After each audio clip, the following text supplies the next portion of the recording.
the Ottawa Police Service welcomes you to the 7th Annual Human Rights Learning Forum. This forum is on a healing journey and understanding the trauma of hate and bias. On my personal journey to reconciliation, and as a settler on this land, it is with much gratitude that I recognize that the lands on which we are hosting the 7th Annual Human Rights Learning Forum are on the traditional unceded territory of the Algonquin Anishinaabeg people. Anine, good morning. It's my honor to be here to open your gathering today. And is it Lisa? Lise. Could you come and be my helper here today? So, I just want to explain to you that this medicine wheel is equity, inclusion, diversity, and accessibility. This is a medicine wheel, and it has layers of teachings. It also represents the 4 tribes, or the 4 nations on Mother Earth.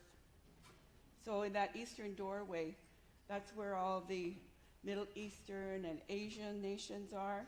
And then we travel to the south, that's where all the indigenous nations are.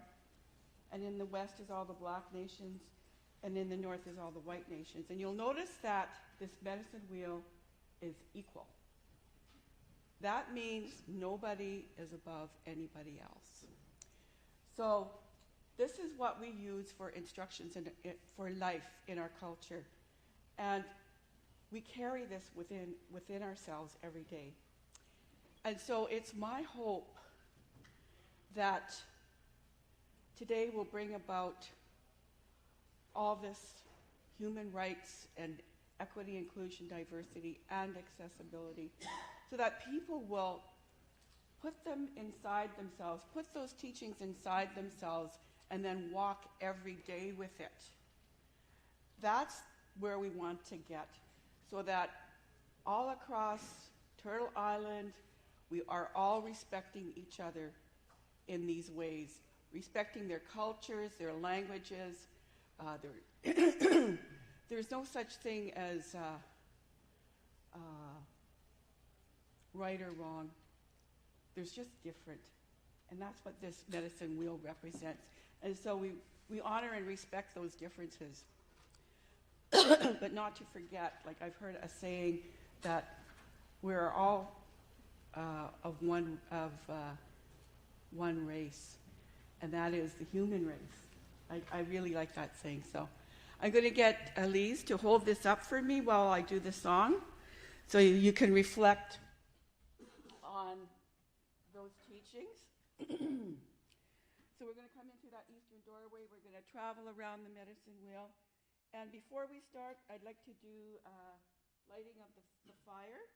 And we always get a male to do the fire, because males are the spark of life, and they represent that fire, and women are the givers of life, and so they represent the water. So I just want to put it out there, who would like to be my fire keeper? Just all you have to do is light a match. All right. And what's your name? Robin. Robin. All right, so here's your fire.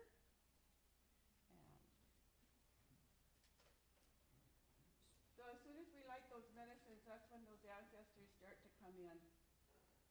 We cleanse ourselves through this fire.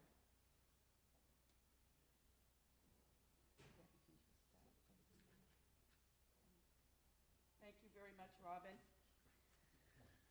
So before those ancestors come in, we cleanse ourselves so that they can come through that spirit world, through that veil, and they can be among us today. We all have ancestors, so I want you to think about your own ancestors as we cleanse ourselves. We're going to cleanse our minds so that we'll have clarity and understanding. We're going to cleanse our ears so that we will listen with intent. And we're going to cleanse our eyes, especially to see a good pathway, a good way forward. And we're going to cleanse our mouth so that we be respectful to say good things to one another. And we make that connection from our heart to our Creator. And I like to cleanse my tummy because that's where all your emotions sit. And so we want to just take any scattered emotions and we just want to ground ourselves to Mother Earth so that we can be truly present for one another.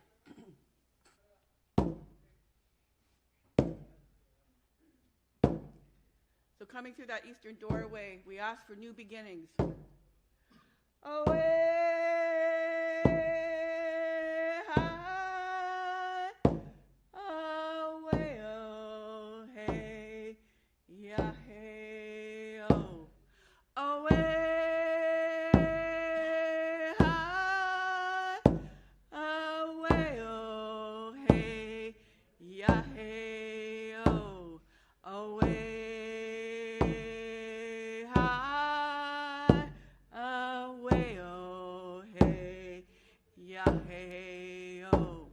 Away, high, away, oh, way, oh, hey, yeah, hey, oh. All right, in that southern direction. We're going to pray for our youth. We're going to pray for their well-being, their leadership, and because they are the leaders of the next 7 generations. So we want to pray for their confidence. Away. Away, high, away, oh, hey, yeah, hey, oh, away, high, away, oh, hey, yeah, hey, oh, away,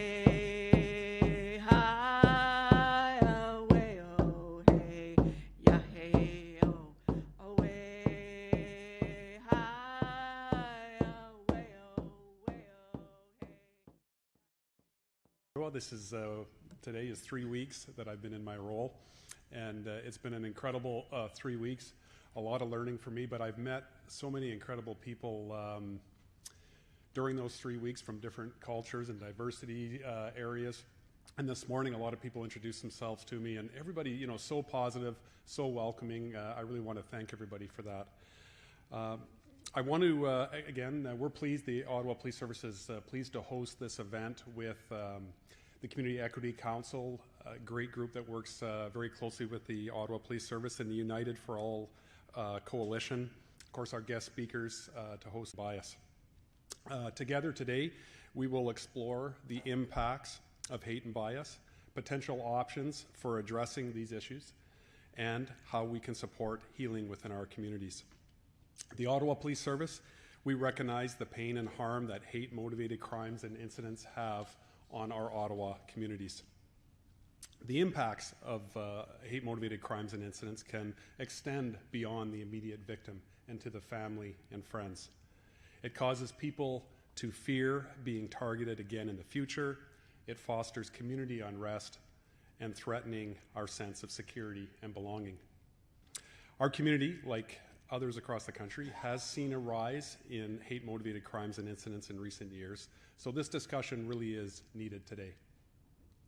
I do want to thank the members of the Community Equity Council and United for All Coalition for being such value partners to the Ottawa Police Service and what we're trying to achieve together, the changes we're trying to bring forward, and their commitment to continue and work towards a safer and more inclusive Ottawa. A quote from the United for All Coalition, they've stated in the past, hate, bias, and violence should be seen not only as an attack on a targeted individual, but on the community's health and well-being. Hate tears society along racial, ethnic, gender, and religious lines. And I believe that quote underscores the point that hate-motivated crimes and incidents require a community-based approach to healing along with a robust police response.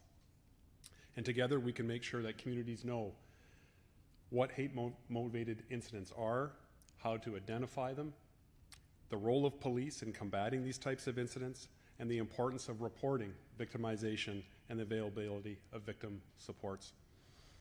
I can tell you an important challenge for police is relationship building within the community. We have to have proactive police to community and community to police interactions, communication. We have to build that trust.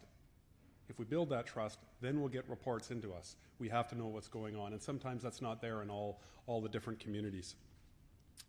we get that information, it'll also reduce the potential for misinformation and misunderstanding. This is extremely important to us, and certainly we need to learn and do better to ensure that we have that proper communication. So today, we will take the steps in that direction. It's important that everyone feels heard, is respected, and feels safe. Again, thank you all for being here today and for being part of this positive change our community needs and deserves. Thank you very much. Thank you for your words, Chief. On behalf of the board, I want to welcome everyone here this morning. De la part de tous les membres de la Commission des services policiers d'Ottawa, je vous souhaite la bienvenue ici, aujourd'hui. I'd like to acknowledge my board colleagues here with me today, Member Peter Henschel, and also our Executive Director, Krista Ferraro. I was really interested in the theme that was chosen for this year's Human Rights Learning Forum, a healing journey, understanding the trauma of hate and bias. This is a difficult topic, but a critically important one nonetheless, particularly for law enforcement and first responders. If frontline service providers want to improve how they engage with and assist survivors of hate-based violence, they need to better understand the journey of those survivors. And as a community, we need to be considering the cultural, social, and historical aspects of hate-based violence, as well the traumatic impacts, so we too can use this information to better support survivors. That is an issue we need to tackle collectively. Research has shown that trauma resulting from hate-based violence doesn't stop with the survivor. It extends to their families, community, and society at large. We all have a role to play in informing ourselves and increasing visibility around this form of violence and its impacts. We also need to work towards its prevention by challenging the beliefs and attitudes that lead to this form of violence in the first place. Our distinguished keynote speaker, Dr. Barbara Perry, internationally recognized, has said, and I quote, "Hate crime arises as a means of defending what appears to be under threat, whether it is status, wealth, privilege, or territory, and manifests itself in various forms of hostility. Xenophobia, racism, homophobia, misogyny, and other related iterations of hate threaten the security and well-being of targeted communities worldwide." I, for one, am really looking forward to hearing from Dr. Perry and the various speakers on the agenda today, and doing my part to better understand the trauma that surrounds hate and bias. I want to thank the Ottawa Police Service for creating the space and opportunity for this dialogue. Thank you, merci, et bonne rencontre à toutes et à tous. Merci. Really important conversation we're having today, so I appreciate the invitation. I'm really honored by the opportunity to share the day with all of you and to share what I've learned over the years, but also to benefit from the knowledge that you all bring to this day as well. So very much looking forward to the conversations this afternoon in particular. So I'm really talking about a continuum of hate because there are really three areas that I want to focus on, and that is hate crime, online hate, and right-wing extremism. And I do see these as intimately connected. Maybe not so much a continuum as just almost like a Venn diagram, that there's considerable overlap in terms of the motivating forces and certainly in terms of the impacts as well. So I'm just kind of hoping that I actually do have time to get through everything I wanted to talk about, because it is a pretty tall agenda, I think. So I want to start by talking about the context for hate, whether we're talking about hate crime or extremism, because it's really important to acknowledge where these come from, because the issues we're talking about are not just individual problems. These are systemic issues. They are grounded in systemic patterns, historical patterns of exclusion, colonization, obviously, and a whole array of other forms of oppression. So important, I think, to put them in the contemporary context. So I think about what are some of the flashpoints? What have been some of the recent flashpoints that have contributed to this really dramatic increase that we've seen over the past few years? And I think that, some of them are pretty self-explanatory in terms of how they've influenced these patterns. And in particular, I think, we like to lay the blame at the feet of Donald Trump because, he was so horrific in terms of, continues to be, I should say, in terms of not just the narratives, but also the practices and policies he put into place, which were intended very much to stifle, to further oppress, to exclude particular communities. I think we all know who those are. They were pretty limitless in terms of the scope. And so we had, of course, Trump 1.0 and now Trump 2.0 claims he's going to run for office again. So what are we going to see over the next couple of years in that run-up to first, to ensure the leadership of the party, which isn't quite so certain, I think, at this point, but also should he continue as leader of the party, what will that election campaign look like as well? So I think that, he has continued to foment division, polarization, hatred directed towards a whole array of communities. And that has certainly filtered up into the Canadian ecosphere as well in terms of influencing not just everyday, individual and public opinion, but also influencing public narratives, political narratives across the board.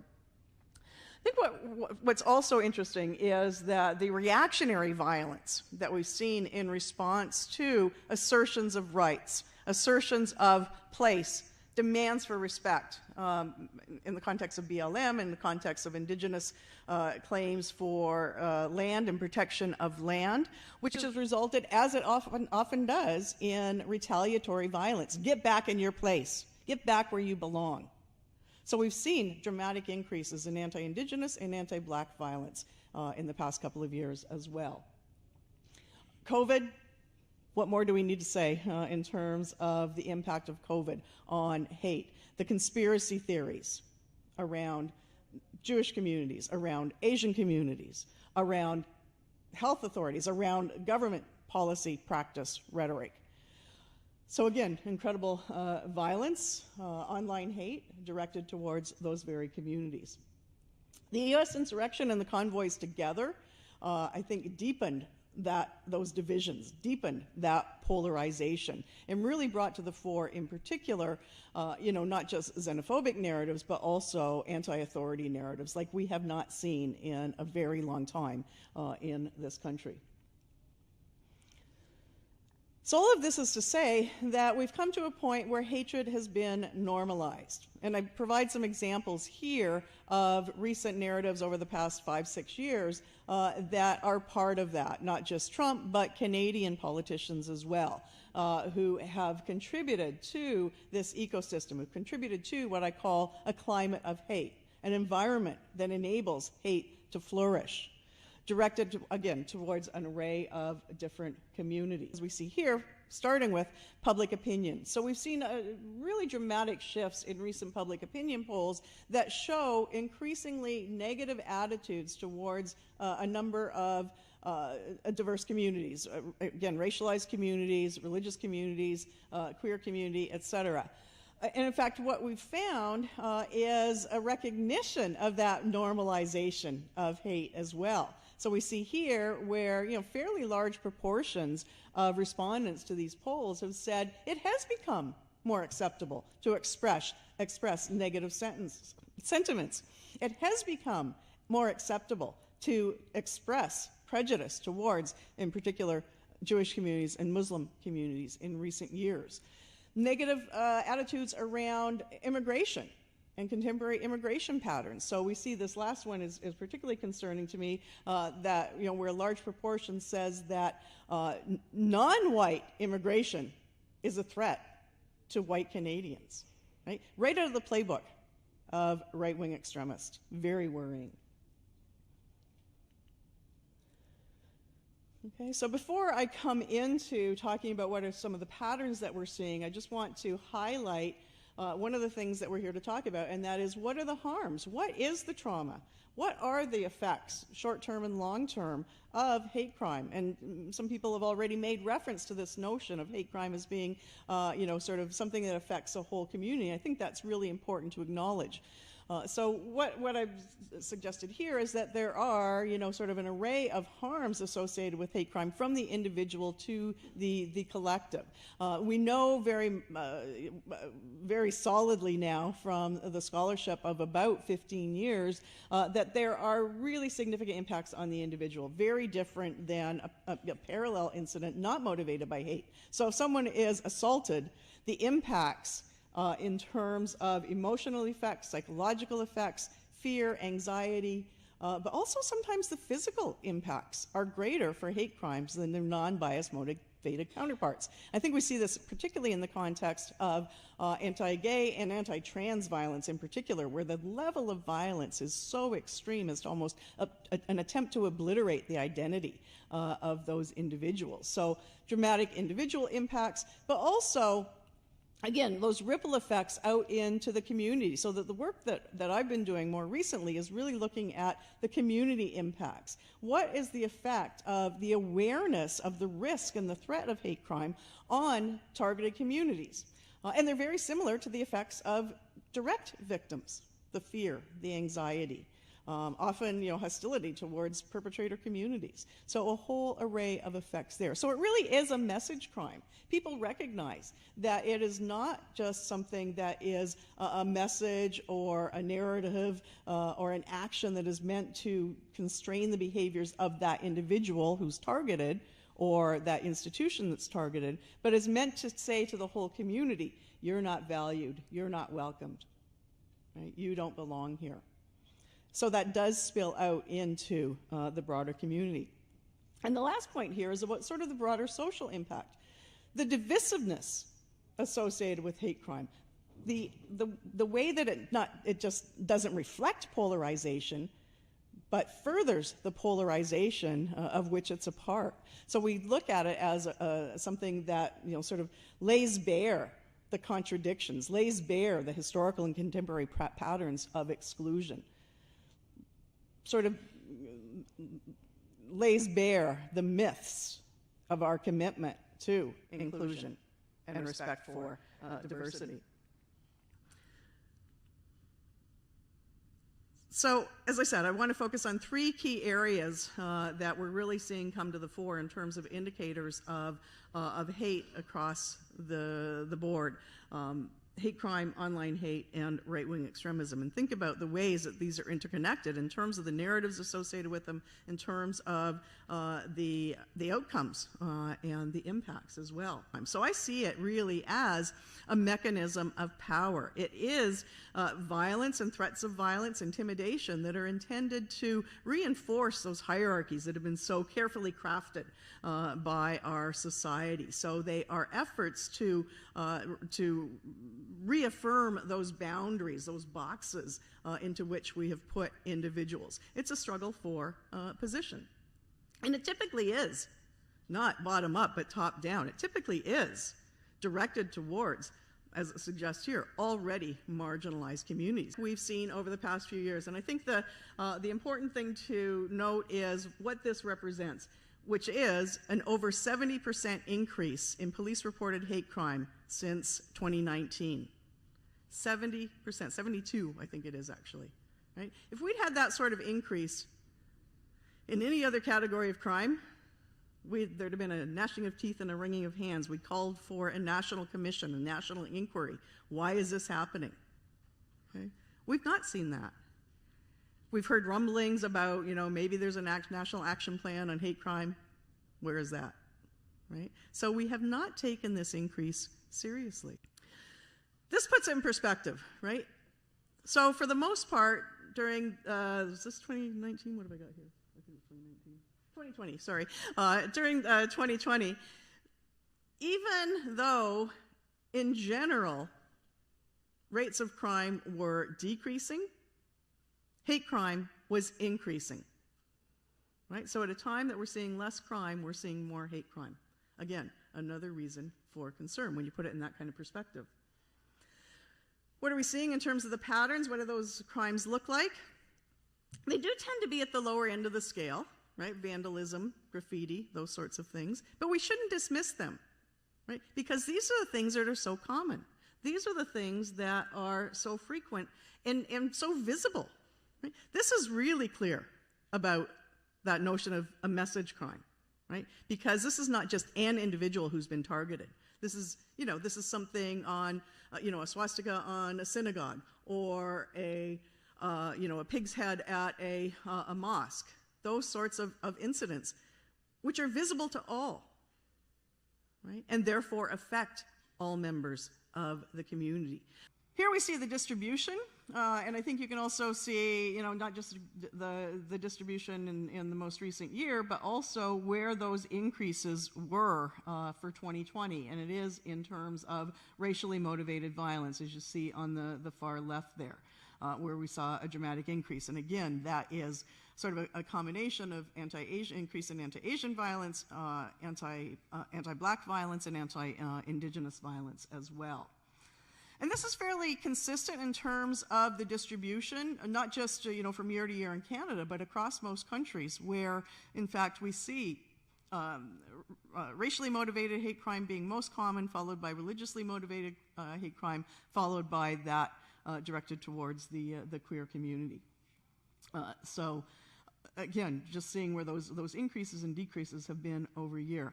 So for 2021, we don't yet have the full data. We just have a few data points that were included in a broader report on hate crimes. But again, we're seeing in 2021 a further 27% increase in hate-motivated crime, both in terms of racially motivated and religiously motivated hate crime increases. So it's almost like we're back to normal, not normal in a very bizarre and horrible sense, that anti-Muslim violence is up again, right? And that was one of the categories that we've been seeing since 2017, 2016, increase year over year over year, and we're back to that again. Anti-Muslim violence increasing again, anti-Semitic violence increasing again. Interesting, we've seen anti-Catholic violence increase. And I think that, again, that is, a form of backlash violence in light of the findings of, the children's bodies at residential schools. So very unusual to see that. And the bottom here is, I've included a couple of other categories because these may well have been bias motivated, especially if we look at sexual, is that what I have? Yes, sexual assaults, misogynistic violence. And we don't often, and we've looked at this quite closely, law enforcement often don't recognize misogynistic violence as hate crime, but as violence against women as a separate category. Okay, so I think that's something that we have to consider as we move forward.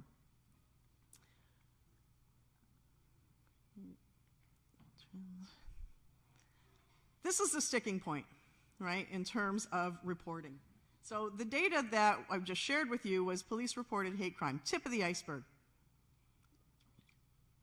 And there's the inverted iceberg in some respects. So any given year, we see around, in the last couple of years, we've seen somewhere around 2,000, a little under 2,000, a little more than 2,000 a year. In 2019, the General Social Survey, which is a national survey, government-sponsored survey, it asks questions about criminal victimization and then follows that up with questions about, do you think that was motivated by some identity characteristic? And what we see in 2019 is that there were almost 250,000 reports of hate-motivated crime. Okay, where people thought their victimization was motivated by hate. Only 22% of those were reported, right? So only about 48,000 were reported to police for a whole variety of reasons we can talk about later. Won't go into that right now, but one of the most important ones is they don't think anything will be done. Yet, keep in mind what I said, right? In any given year, and in 2019, no difference, fewer than 2,000 were reported by police. So there are a number of gaps there, a number of spaces where hate crime, the hate motivation falls out. What is that? And we're sort of on a project right now trying to figure that out, where we see things come out and why that happens. On the other side is sort of the attrition of hate crime, right? So we have how many are committed, right? How many are reported to police? How many are recorded by police? And then all the way down to, do they go to court? What happens at court? And it's a very small proportion that are prosecuted. In particular, if we think about the incitement to genocide, incitement to hatred, very rarely prosecuted. The sentencing enhancement legislation, very rarely invoked. So, again, comes back to why don't people report? Because they don't think anything is going to come of it. So again, part of the broader study that we're on now is to unpack some of that. Okay. So I want to turn now to talking about the harms of online hate. I mean, some of the harms are the same as they are for offline hate. Right, they do increase anxiety, they do have emotional impacts on the targets, whether they're direct or indirect targets, and they do have the potential to silence people, which again is part of the intent of hate crime, hate speech in general. So you can see here some of the consequences that might be associated with being confronted by hate online, both in terms of the individual impacts, but also the impacts on that space and I think civic and civil dialogue in the broader society. And I think one of the interesting things here, so it is, it does have those emotional effects on the targets, makes them feel like they're not safe in the online space, they're not respected in the online space. But then I think the other side that we need to be careful of in the online space in particular is the germinating impact it can have on others, that it can mobilize others around those narratives. And so this is one of the things that we're so worried about in terms of online activities, whether it's games or music or speech, in terms of the way that it has the potential to, I hate the word radicalize, but I'm going to use it anyway, the potential it has to radicalize others to the cause, to bring them into the fold, if you will. So I think there's both sides we need to be concerned about, as the impact it has on potential perpetrators, the impact it has on targets and potential victims as well.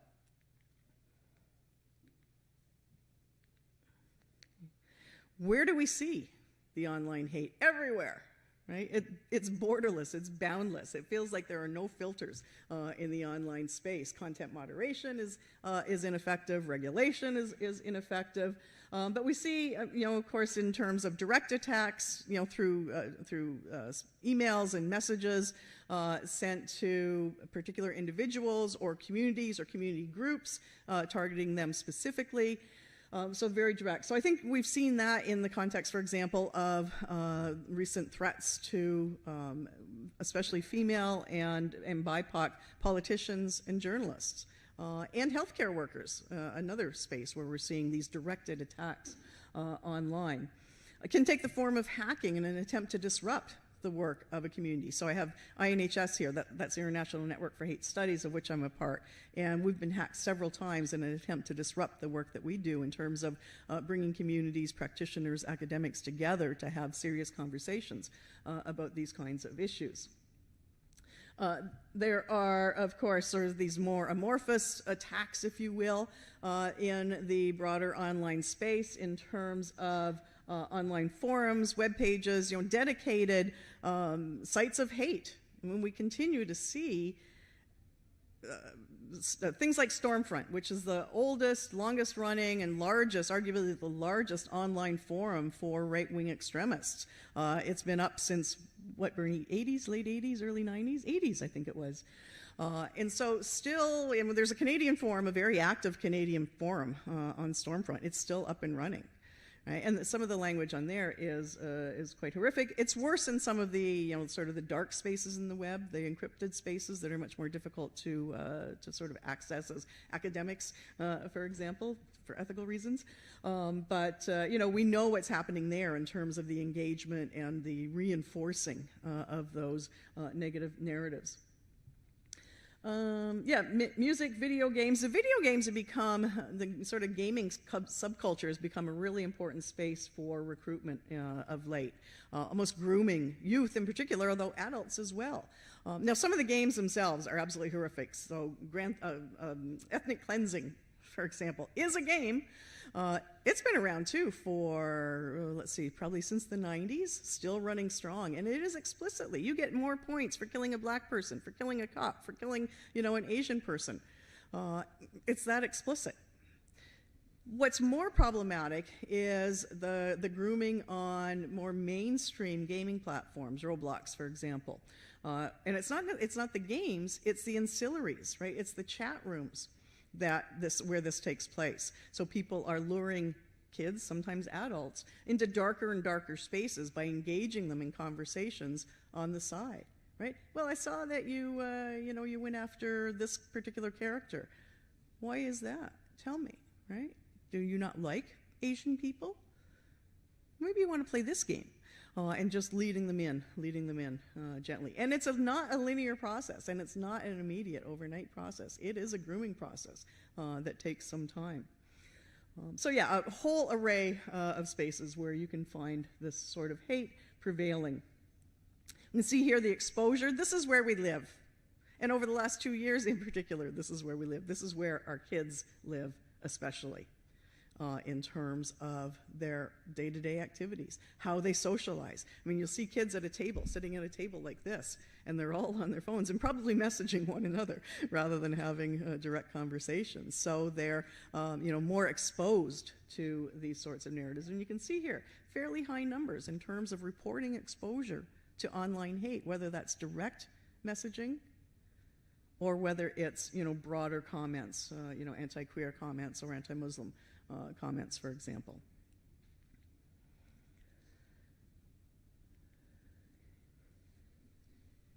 Oh, okay. So these are data that come out of the sort of updated study on the far right that we're just in the midst of writing up now. But this comes from, we worked with the Institute for Strategic Dialogue in the UK, which monitors very closely the far right, and they did most of our online analysis and found and just following, I think it was 5 platforms, found for 2020, what do we have here? Almost 2,500 discrete spaces associated with far-right groups online. And you can see the number of posts there, but I think the important factor to keep in mind here that they produced over 1 million contacts or kinds of engagement with audiences. So again, a lot of that is probably me and Bernie. So, there are some that are visiting these sites as part of research, but, it's also an awful lot of sympathizers who are looking to consume the messages that are available in these online spaces. So looking at the platforms that we addressed, of course 4chan is defunct now, but looking where we looked at the spaces, and these are the sort of directed slurs and use of racist or homophobic or transphobic language, for example, and you can see where the problems lie. Twitter, and God, isn't that going to get worse now that Elon Musk is at the helm? It's already gotten worse. There are no filters there now. So you can see the distribution across platforms in terms of where the most damaging spaces are. Okay, which brings us then to sort of the last piece here, which is looking at right-wing extremism. Now, interesting, when we published our first study in 2015, I think we had like 5 little circles that included skinheads, neo-Nazis, and white supremacists. This is what the movement looks like now. It's much more amorphous. It's much more specialized, refined, dare I say, in this context. In that the idea, so we sort of started to see it not so much in terms of groups, but more in terms of, as we suggest here, the idiosphere, right? What are the narratives that inform the contemporary far-right movement? And they're very extensive. I don't think we have time to sort of talk about all of them here right now. Happy to have that conversation later or offline. But I think the ones that we really need to worry most about, I would say 3 really. Accelerationism, patriots, and then the lone actors. So the accelerationists, that's what after the January 6th insurrection, I think even in the context of the convoy, this is what we were really worried about, were those accelerationist groups. So accelerationism, it is what it says on the tin. right? Where the intent is to accelerate some kind of civil war, whether it's an all-out civil war, as with January 6th in the US, or the more traditional Rahowa, racial holy war. Depends on the individual, depends on the group. But the intent is to disrupt the current order. Often there's no plan in terms of what's next. It's purely about disruption in many cases. They also tend to be the most aggressive, the most likely, among the most likely to be armed, and most likely to promote and engage in violence. The Patriots, I include them, they're not that different in many respects, although there's much greater focus for them fairly consistently on white nationalism. Right, and white supremacy, the need to defend traditional Canadian values and culture from all of these invasions that we're seeing. But again, they tend to be heavily armed. Many of them have law enforcement or a military background, so they're armed, they know how to use those arms, and then they're informed by xenophobia. Very dangerous combination. And I focus on lone actors because of what we've seen in recent years, and I'll come back to this. But I think lone actors is really a misnomer, because these are folks that are acting individually. They're not acting as part of a conspiracy or a group, but they're networked. So I actually am referring to them as networked individuals, because they're very much connected to the far-right movement. They consume those narratives online and are informed by those. So they're part of that culture, okay, but not acting with a particular group, not necessarily affiliated with any particular group. I'll come back to that in a moment when I show some concrete examples. Oops. Okay. So again, looking at incidents associated with the far right, we saw a dramatic increase through to 2019, a bit of a decrease in 2020. And this was, these were things that we gathered through open source primarily. And the kinds of incidents that we saw, you see here the distribution, and the bulk of them. So keep in mind, in 2015, we were looking actually at because it was the first study, we looked at the number of incidents, violent incidents, criminal incidents associated with the far right between 1985 and 2015, so a 30-year period. And we identified about 120 incidents. In just this short period of time from 2016 to 2021, we saw, I'm trying to remember what the numbers were, I think it was about 600 incidents. Now, the bulk of them were rallies, most of them peaceful, lawful rallies, protests.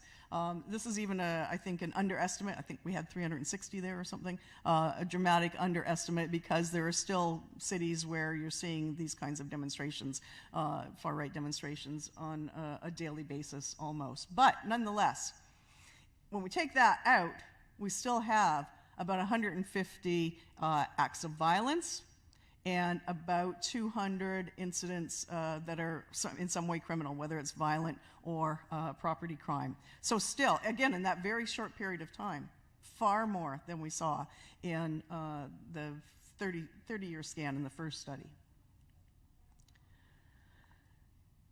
And here's where it gets real. Right? These are the murders we've seen in the past, 7 years, 8 years, that are motivated by some element of the far right. Now, until last week, I was saying, just in terms of the mass murders, there were 24. There are 28 now, at least. If you'll remember the murders, the charges that were laid last week for the murders of 4 Indigenous women. I just found that out while I was at a conference last week, and I couldn't get through this conversation. It was that very day. Just another horrific example. That individual who murdered those 4 women, and potentially more, was formerly affiliated with a virulently far-right group, white supremacist group, called Holy Europe. Okay. Where are the conversations about that? Bernie, are you getting calls on this? No. Generally, our phones are ringing off the hook when there is, far-right violence of this kind. We're not connecting the dots here, right? We've ignored that piece of it. I think in general, there hasn't been a whole lot of conversation about those 4 murders, which are endemic, right, and indicative of a broader, longer pattern. So in terms of those those murders with respect to mass murders, so we're now up to 28 in that period of time. Okay, and in addition, there have been at least 4 other individual homicides motivated by some affiliation with the far right. And again, we can talk about the specifics a little later. How am I for time? 15 minutes. Oh, perfect. Okay, I think that's perfect. Okay, so just looking globally, we're clearly not alone, right? We've seen these sorts of patterns. We've seen these sorts of mass murders, heinous mass murders across the globe with increasing regularity and increasing fatalities associated with them. So just a sampling here that you can see, all of which I'm sure you're familiar with. The most recent one, of course, sadly, being in Colorado Springs at the Club Q, the gay club, on the night of sort of a trans a drag queen show. I think no coincidence there. So it is a global problem. It's not just a Canadian problem. What are some of the trends we're seeing? I think I've alluded to this. We've seen a dramatic increase in the number of groups. I'll come back to this notion of groups in a moment. But so in that first study, we identified about 100 active groups, probably an underestimate at the time. In this current study over the last couple of years, we've identified well over 300 groups in the Canadian context, many of them with international ties as well. And that has been, sort of new groups that have been emerging, but also new chapters of groups that we saw already in 2015. But I think what's especially important, or additionally important, is that this notion of group membership is less significant in some respects, because we're seeing a greater atomization of the movement. And this is something that law enforcement have described to us. That is that there are more individuals, floaters I call them, who are consuming what they're finding online, all of that online hate. So they're engaging in some way with these far-right platforms and websites and chat rooms and all of that, but not necessarily affiliating with any particular group. They're sort of cherry-picking, things that suit their needs or their life experiences. And so, they're very difficult, right, to identify because they are floating. They're not necessarily expressing themselves online, but eating what they're seeing, what they're reading. So again, comes back to the importance of the lone actor. We've seen a dramatic demographic shift, so I think we traditionally tend to think about the far right as a young demographic. And the youth are still there. They're still very much an important part of the movement, but we're seeing an aging, shouldn't use that word, older demographic coming to the movement, especially during COVID. So we're seeing, actually it started with the Yellow Vest movement, 3-4 years ago now, where we were seeing more older people, more people with, that are gainfully employed, middle class, upper class, not just blue collar, but white collar as well. People who are well educated. If you think about the alt-right movement, for example, right, the Gavin McGinnises and that ilk. They are, typically university educated, well employed. Look at the events of January 6th, where you had, accountants and doctors and lawyers involved in that particular movement. So it is changing quite dramatically, and I think that's problematic in terms of interventions then. Kids, especially if they're in school, it's a captive audience. We can get to them. Much more difficult, I think, to engage adults in these conversations, especially now where we're so polarized. So I think that's where the labor movement has a role to play in the workplace. We're seeing more coalitions, and I think the convoy was a really good example of that, with disparate groups coming together. We saw that already in many of the rallies and protests that we were seeing 2017, 2018, where you would have, Soldiers of Odin and Jewish Defense League, and then the Three Percenters, a patriot group or militia group, providing the security. And that was something that we hadn't seen to quite that same extent previous to that. And I think worrying because it's a show of strength, right? And it also reinforces their sense of solidarity. And I think I've referred to this already, that idea of, the fact that increasingly we're seeing attempts to recruit from either former or current military and law enforcement personnel to get that training. There are people who are enlisting, often with the reserves rather than the regular force, to get the training themselves to bring back to the movement as well. So again, that unholy trinity of arms, skill, and xenophobia. So I want to just take a moment to reflect on the convoy and what that told us about the far right and its attempts to mainstream itself. So we saw a whole array of indicators of the far right presence during the convoy in terms of some of the symbology, in terms of the flags that we were seeing, those sorts of things, the kinds of groups that were involved that you can see listed here because I can't read from here even with my glasses. But Diagolon, I think, being the one that we all heard so much about, a relatively new group on the horizon. But also key actors who have some historical roots in the far right. Some of the leaders who were very much involved, for example, in the Yellow Vest movement, in the co-optation of that movement. So some of those leaders are deeply embedded in the far right movement. And I've talked about the threats in terms of the incidents that we've seen, but what were the threats associated with the convoys in Ottawa? And you all know, being citizens here, residents here, you all know better than I do, right, what the impacts were in terms of, first of all, public safety, right, the assaults, the harassment, the intimidation, the hate crime, the violence that was directed towards people who were wearing masks, for example, people who were visibly healthcare workers, as another example. So clearly threats to public safety, also to national security in terms of, you remember the very early MOU, right, which was intended to essentially overturn, a democratically elected government. So we had that problem. We had, threats directed towards Trudeau and towards MPs. So the language was very explicit in that respect. Yeah, I said the intimidation. Okay. Yep.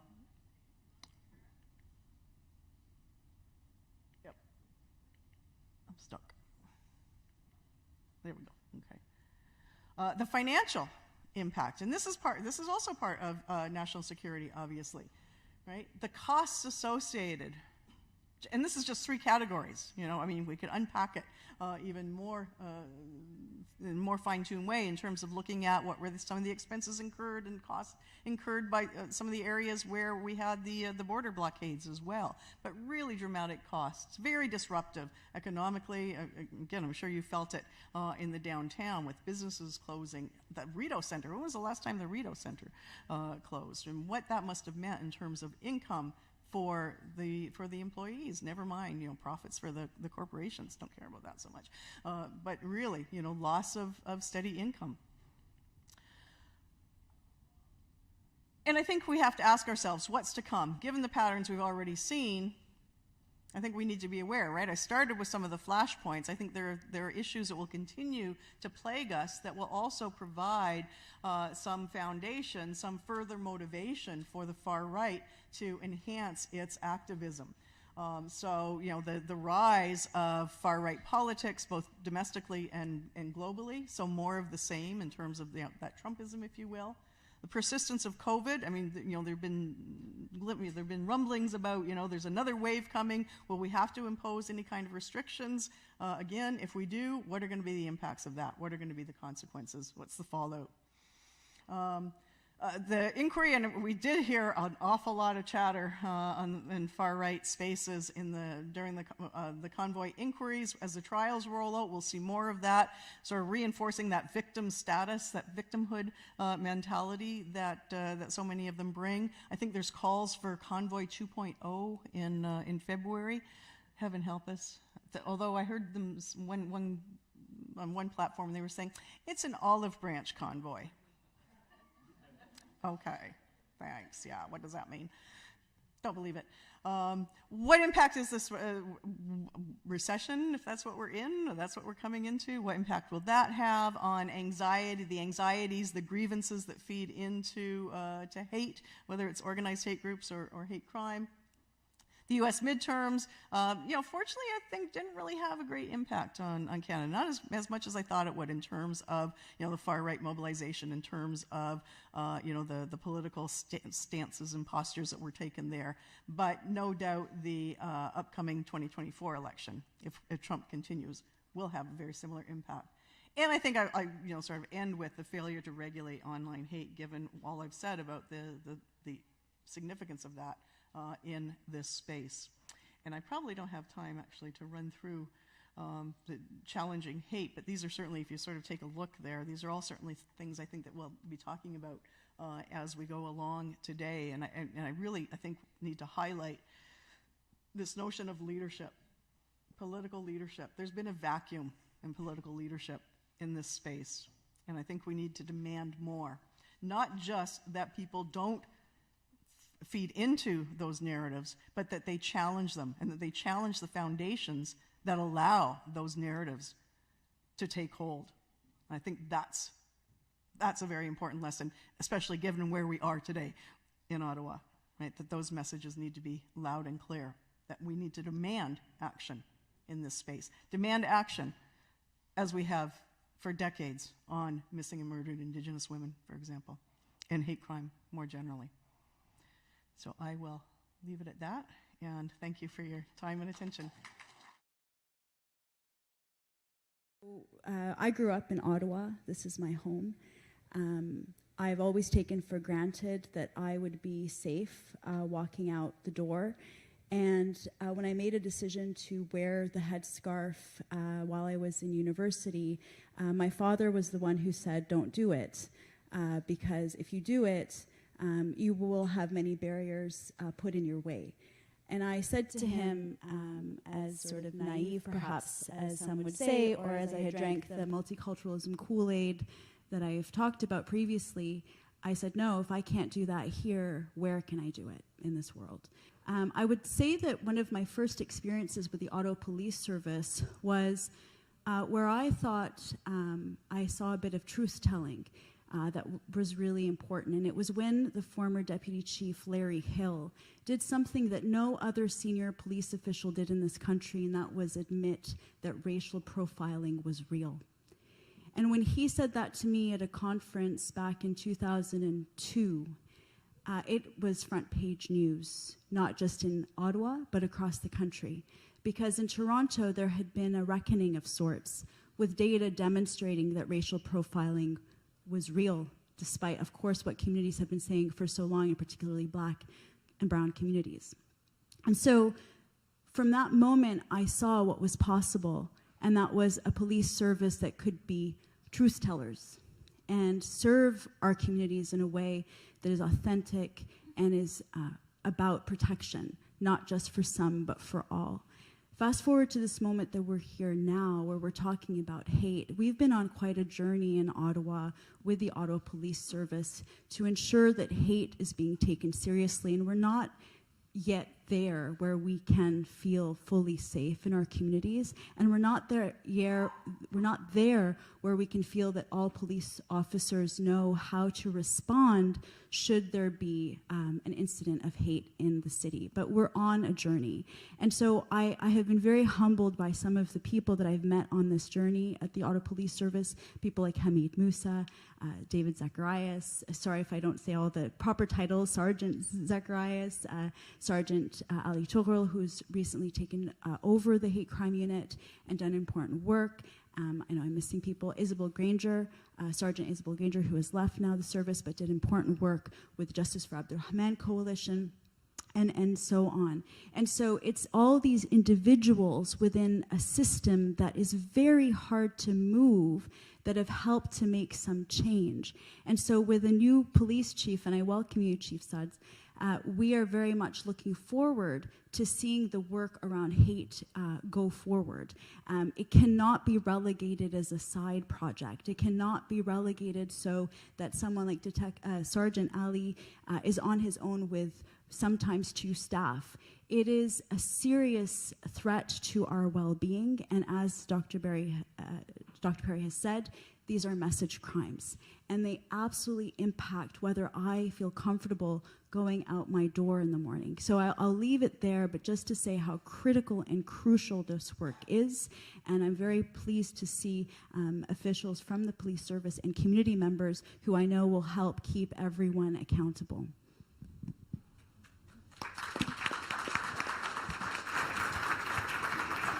Thank you, Amira, for starting us off with that brilliant remark. For me, I think I'm going to take off from where Dr. Berg took off, and it's what you said that really resonated with me, that data is important. And I think today we are here because of data. If people don't report what is happening to them, no one would know, and no one would care, and no one would talk about it. So data, it is important. And I'm saying this because I'm thinking back to my young self when I faced hate and just being too ashamed to even acknowledge what I had just faced, or even not even having the words to describe what you have faced. And so now having the space because of people who have had the courage to come forward and talk about these things and ask and demand justice, that we are here today and we are comfortable discussing something as difficult as this topic. So I really wanted to bring that point home. And just coming from what Amira just talked about in terms of the headscarf and some of the hate that you face just because of who you are and how you look like. And I think that beyond holding institutions accountable and having them be in the space and taking courageous leadership to do something about it through legislation, through just standing up and not being part of the rhetoric and holding leaders accountable who young people look up to, having spaces and promoting hate themselves as leaders of our country. So that apart, there's also a lot of responsibility on us as human beings to come together collectively, because it is in that collective power that we will be able to hold leaders that we elect to legislate laws, to be able to stand up and know that we will not take anything for granted. Because let's face it, especially leaders that we elect would only listen when they know it would affect them at the ballot box. So that's why community power is important. Thank you.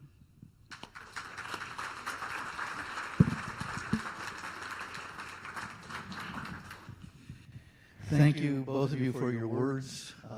I just want to begin by acknowledging that we are located on the traditional and unceded, unsurrendered territory of the Anishinaabe and the Algonquin people. The Algonquin people have inhabited and cared for these lands long before today, and I want to take this time to show my gratitude and respect to them and to the land and for all that it provides to us. And Irene Compton's introduction today to this seminar just moved me deeply. I also want to tell you that I was brought up in the kingdom of the shadow of death. My father was a Holocaust survivor. He was the sole Jewish survivor of his tiny Polish village of 750 Jews. He was the only one that survived the mass murder of 6 million Jewish men, women, and children, the only one.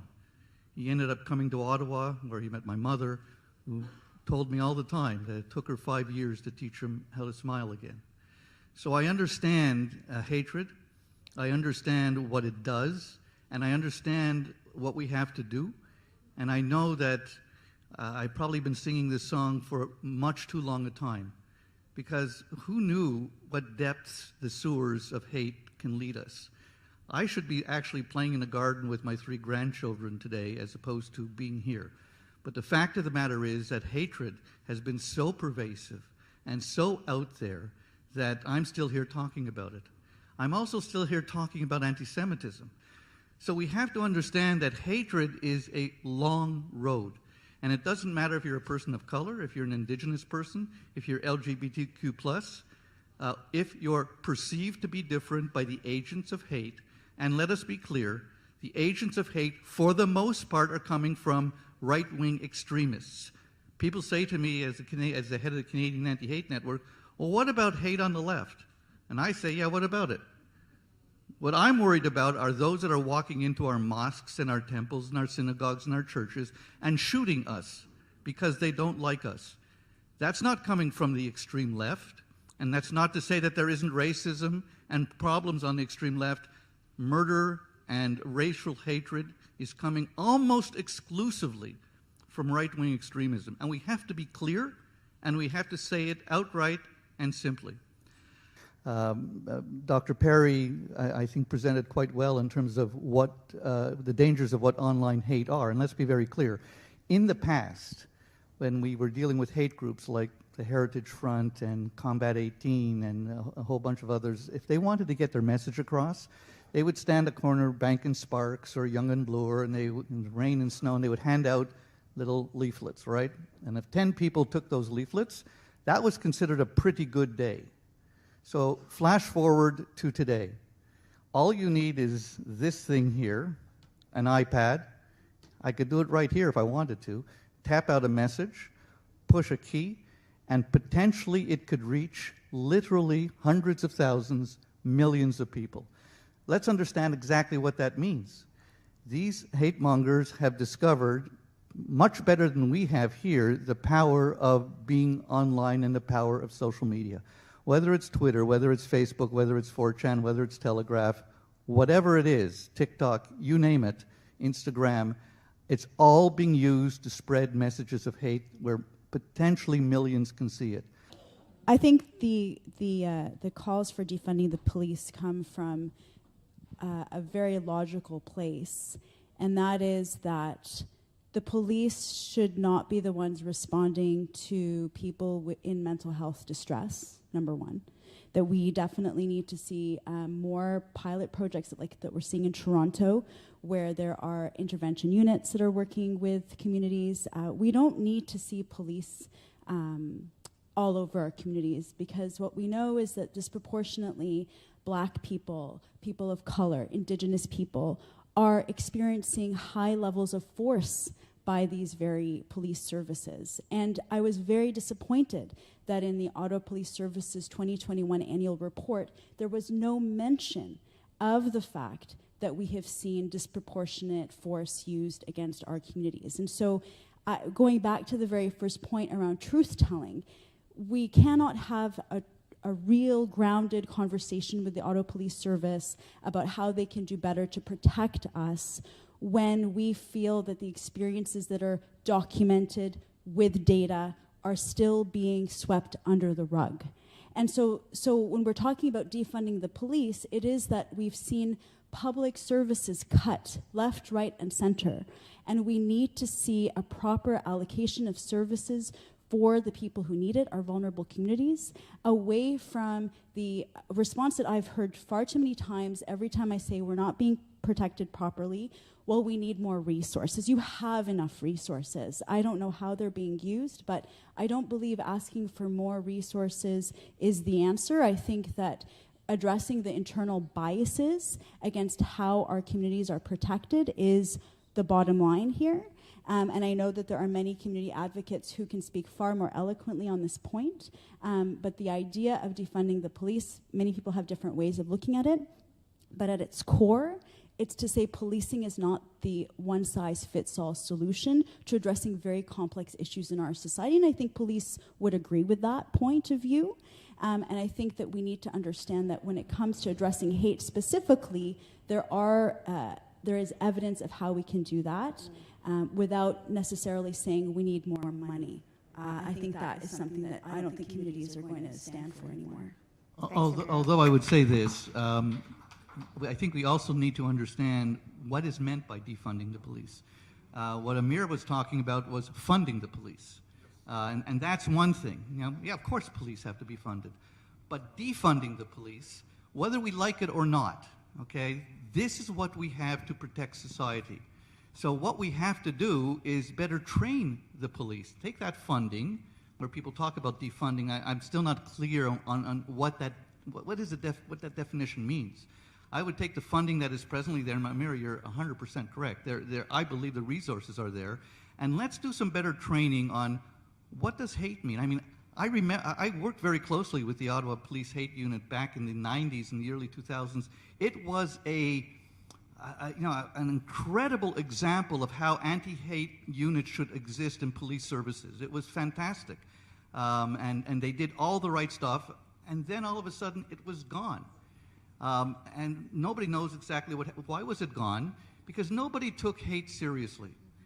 And to this day, I wonder if hate is taken seriously. So let's redefine that definition of what we mean by defunding. Let's put the training out there so that, and by the way, when you have an anti-hate unit, make it an anti-hate unit. You know, Toronto Police, and you'll excuse me if there's anybody here from Toronto Police, I love them, but they claim to have an anti-hate unit. Well, what is the anti-hate unit? It's 2 police officers from the intelligence unit who deal with hate crimes. That's it. They used to have a funded anti-hate unit. Like you have a homicide unit, like you have a bicycle theft unit, like you have a robbery unit, guns and gangs unit. Hate has to be taken that seriously because it's that much of a problem. I came to this work, as I said in my earlier remarks, with deeply personal issues and stories to that. And so for me personally, and I will speak for myself before I even speak for the entire Community Equity Council, which is, one, being at the table and bringing issues that matter to me personally and to my community, and making sure that I'm not just talking about it, but also doing something about it and influencing policies and programs that actually goes towards bringing the change that we are calling for. That's one. So for me, to be able to achieve that, that is progress. It may not be huge, but like the theme of this event is a journey, right? So it is that journey. And I always say it's not a destination because, who knows where we will end up. We may not get to that perfect destination in our lifetimes, but at least as long as you are on that journey, you have hope that even if you are not alive to get to that destination, another generation will. We know our experiences, and sometimes we don't even need the data to tell us what the issues are because we experience it and we live it. Mm-hmm. And so when reports like that come, and as painful as it is to read about data that is actually describing your experiences, and to put that pain aside and work with the very people who are seemed to be perpetuating that kind of hate towards you and coming out with programs and policies to work towards changing that for future generations, for me, is what I called progress. Thank you. So Isha Afan is a member of the Ahmadiyya Muslim community and an active volunteer. She is a recent graduate from Carleton University, congratulations, with a degree in journalism and human rights. At the moment, she is working with CBC in Ottawa. Amateur Rahman Salam Alada is a member of that same Muslim community in Ottawa, and she is currently completing her undergraduate degree in journalism at Carleton University. Hello, everyone. Thank you for coming out today. It's a pleasure to be able to speak in front of all of you.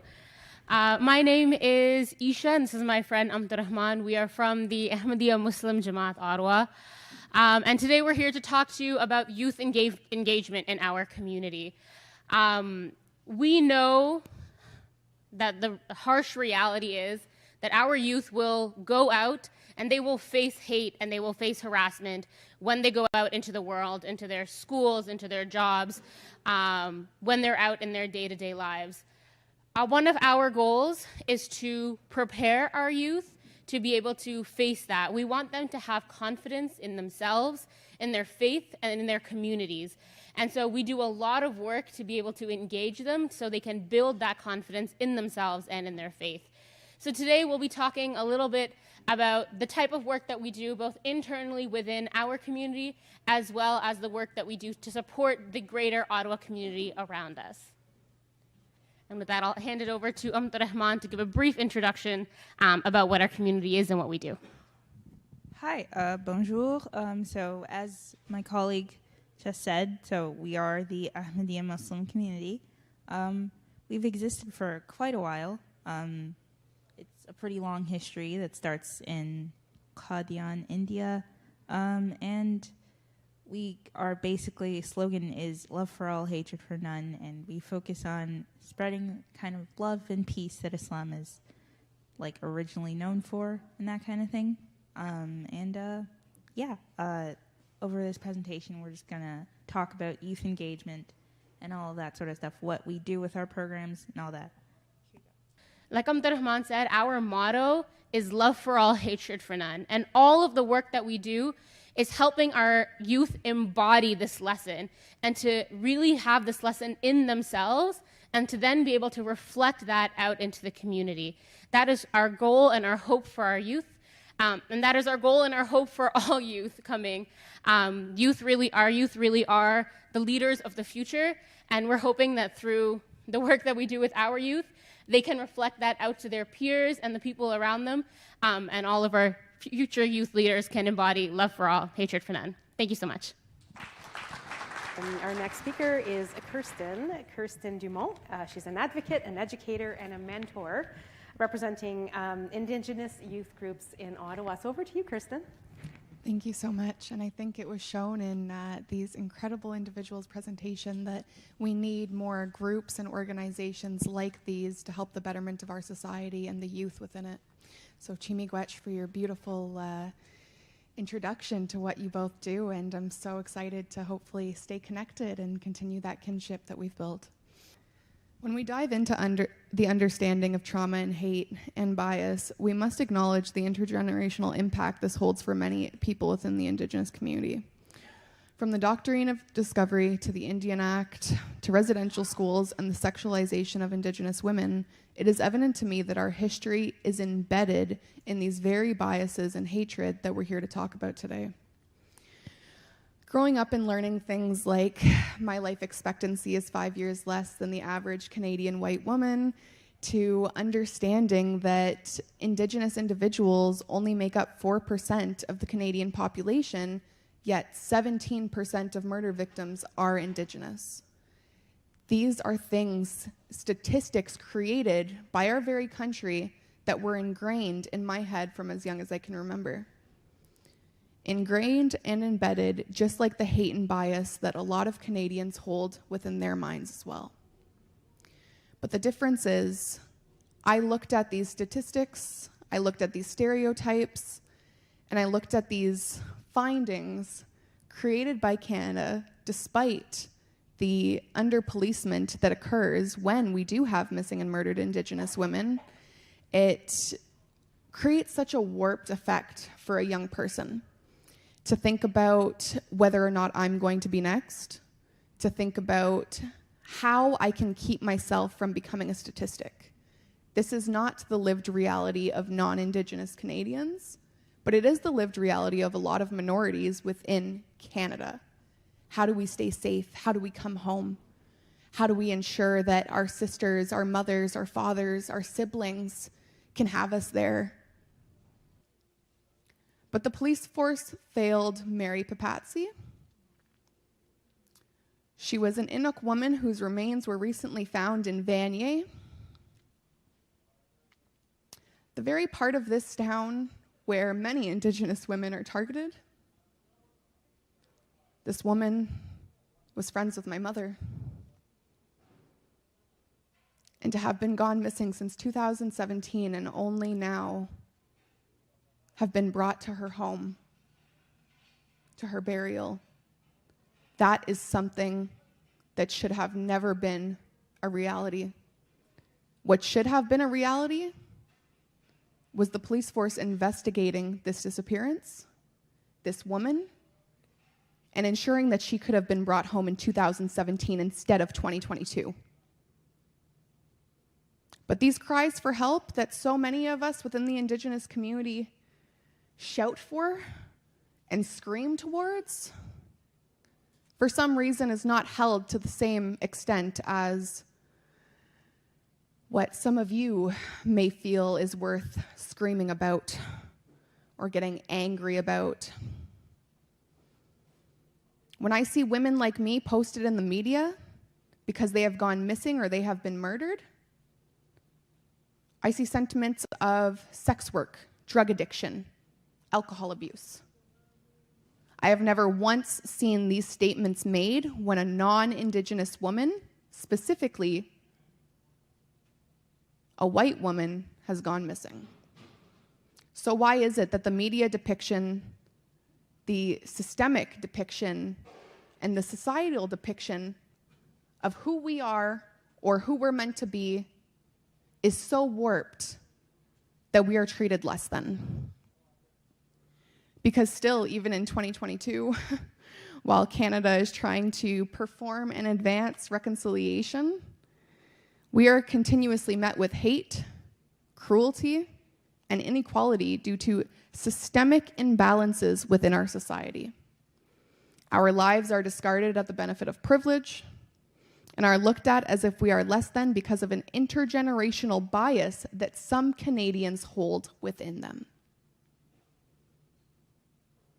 I use these words very carefully because I've started to understand that the term intergenerational goes so much further than trauma, goes so much further than hardship, but it's about what's embedded in us for generations to come. It was a little boy in my 6th grade class who felt the need to call me a savage. That was an intergenerational bias that was instilled in him by his parents, by his grandparents, and we have these things ongoing. Despite these many experiences of hate and bias, my family and community continue to move forward through resiliency because intergenerational strength is what we have pulled from this pain. It's not all about trauma. It's not all about hate, but it's about learning how to move forward in a strengthening and resiliencing way. It's about ensuring that we can provide a society filled with inclusion and filled with equality despite the hardships that we might have faced. Because the hardships that we have faced have been generational. When do we move past the anger in our hearts so that we can move forward in a progressive and developed society? Well, it starts here. It starts here when a 22-year-old young Anishinaabe woman can put her feelings of anger and frustration aside to speak to you. That is the intergenerational strength that was passed down to me by my grandfather, my mother, and my family. Just as we can pass down trauma, hate, and bias, we can pass down strength, courage, hope, and bravery. And I truly hope that you take in these words with meaning. What a wonderful day we've had and such great speakers, and it's somewhat of a reunion for me and a few of them. Dr. Perry here in 2019, when we're looking into creating a team, I used most of her recommendations that she had made, and I worked closely with Amira, Bernie, and Sahada, so it's an honor to be here. I'll just briefly go over the role of our unit. We were established in 2020 as a standalone investigative unit. Prior to that, the investigations were being handled by district investigations, but again, because of some of the issues that we had, the CEC was pivotal in requesting and demanding that there be a standalone unit. and our unit was established in 2020. Because a lot of this stuff stems from free speech, that there's this misconception that we're the United States and free speech is absolute, which clearly isn't in Canada. There's limitations to that freedom of speech. And that's one of the parts that we've really looked into, is not only the enforcement side, but also the education part, which is really important. So those are your definition. And sadly, these two really were adopted about 3 years ago in Ontario. Prior to that, each police service had really their own definition of what a hate crime was, what a hate incident was. So when we submit our stats to Stats Canada, which we're mandated to do, there's this lack of similarity in types of reports. So you would get, for example, we would have 100 reports with a population of, I'm just giving you a hypothetical, of 1 million. Then you have, for example, Toronto Police that's serving around 4 million people. They come up with 80 reports, which makes absolutely no sense. And one of those reasons was not having a universal definition of what a hate crime and what a hate incident is. So stats. Those are, I put up the last 3 years. The 2020 stats, we will release them for the year end, hopefully the first week of February. We released the semi-annual report in August, and again, that was a recommendation that was done through the CEC, and Amira also was part of that as well in terms of transparency. For us to be able to show what types of numbers we have in Ottawa, who's being impacted, and what we're doing about it. So again, 2019, 116 criminal files. 4 individuals were charged with 9 counts of, these are hate-motivated criminal offenses. So again, when Dr. Barbara Perry spoke about this, our laws right now are not up to date. The three offenses that are in the criminal code, willful promotion of hatred, public incitement of hatred, and advocation of genocide, were created in the 70s. This was as a result of fear of what happened after World War II with the growth of fascism, so they're outdated. They're extremely outdated. So what we really depend on is hate-motivated criminal offenses under Section 718, which separates a regular crime from a hate-motivated crime. So we will lay a regular assault charge, but then in the file we would include any sort of hate bias motivation. And that helps us when it comes to sentencing. So these charges that you see, these are all hate-motivated criminal offenses, with the exception of 2022 that we had an actual 3 hate crime charges. So as you see, 2020 was the first year that we had our unit. We went from 116 to 180 criminal files. We charged 24 people, 58 counts. 2021, you see a huge jump, 340 files. And then at that year, what we also decided to do was to include in our statistics not only hate crimes, but also hate-motivated incidents, because again, that's what the community also wanted to see. So in 2020, 260 of the 340, we labeled them as criminal files. 26 individuals were charged last year, 92 counts. Those are, again, the highest numbers in Ontario in terms of number of criminal charges.